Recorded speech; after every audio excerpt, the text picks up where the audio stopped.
On doit évidemment se rappeler le 12 janvier avec les pertes humaines et les destructions importantes des bâtiments. C'est 200 000 personnes décédées dans le tremblement de terre, c'est plus de 300 000 blessés, c'est 400 000 bâtiments endommagés, c'est 19 millions de mètres cubes de débris, de gravats. Cette catastrophe naturelle qui touche le cœur du pays et sa capitale affecte plus de 3 millions de personnes, dont 80% vivent toujours dans des bidonvilles. Il y en a environ 350 tout autour de la métropole de Port-au-Prince.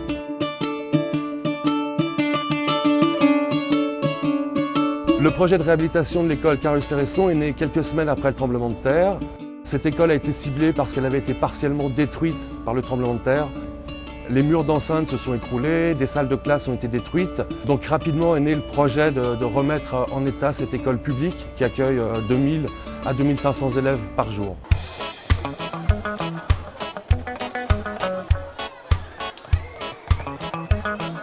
Suite au tremblement de terre en Haïti, la Fondation Air France a décidé de lancer très rapidement une collecte de fonds auprès du personnel de l'entreprise. Ce sont tous les salariés qui se sont mobilisés, en France bien entendu, mais également partout dans le monde. Nous avons récolté en quelques mois plus de 100 000 euros. Nous cherchions un projet de reconstruction d'une école à Port-au-Prince lorsque Paris Match nous a proposé un partenariat avec l'association Première Urgence. Ce que je représente aujourd'hui, c'est l'engagement des journalistes de match qui veulent aller au-delà du témoignage.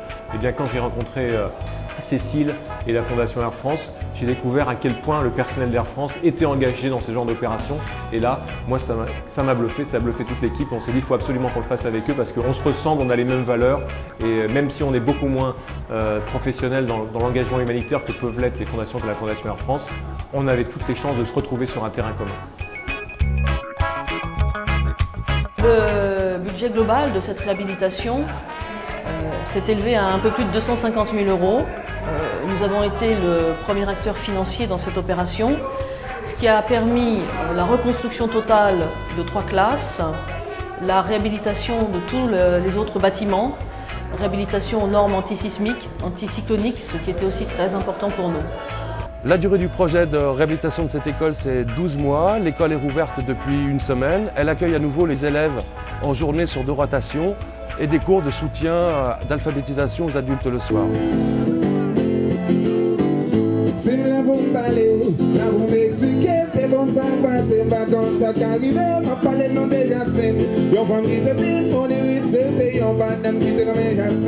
Lorsque l'association Première Urgence nous a appelés pour nous donner la date de l'inauguration, nous avons tout de suite imaginé d'organiser une journée de fête pour les enfants.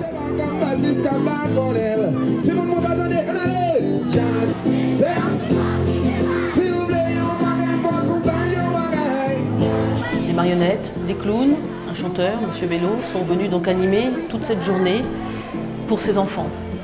En plus de cette journée d'animation, la Fondation a décidé de leur remettre de petits cadeaux, mais vraiment symboliques, et un goûter.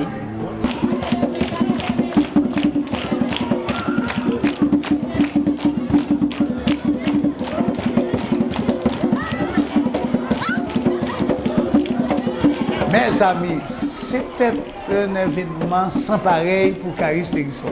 Pour les enfants, c'était quelque chose apprécié. On dit oui à la formation. Oui à la formation.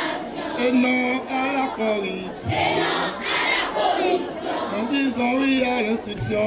Oui à l'instruction. Lorsque l'on visite aujourd'hui cette école, je pense que l'on peut dire qu'on a fait le bon choix, que tous les agents Air France qui ont participé à cette réhabilitation peuvent être heureux et fiers de voir toutes ces salles aujourd'hui restaurées et surtout tous ces enfants qui peuvent enfin retourner à l'école.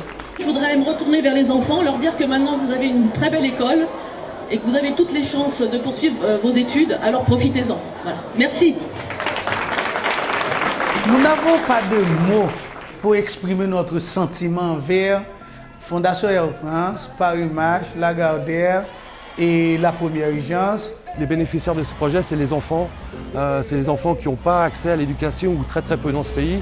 Donc vraiment, de la part de ces enfants, de Première Urgence, je remercie tous les salariés.